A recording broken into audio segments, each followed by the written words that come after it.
Fui diseñado para salvar el mundo.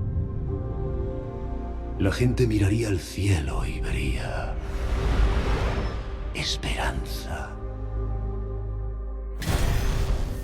Es lo primero que les quitaré. Solo hay un camino hacia la paz. Su extinción.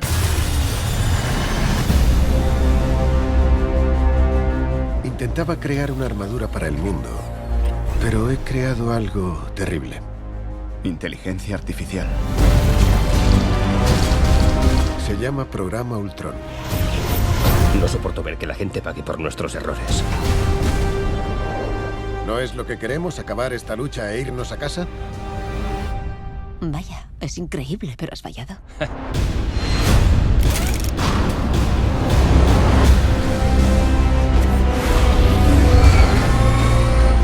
Aquí estamos.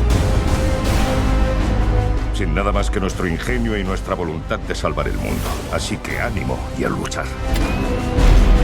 No sobreviviremos todos. Yo no tengo planes para mañana.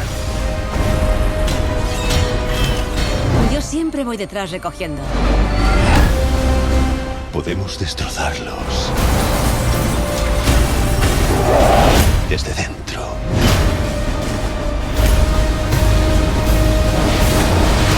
¡Es lo mejor que sabes hacer!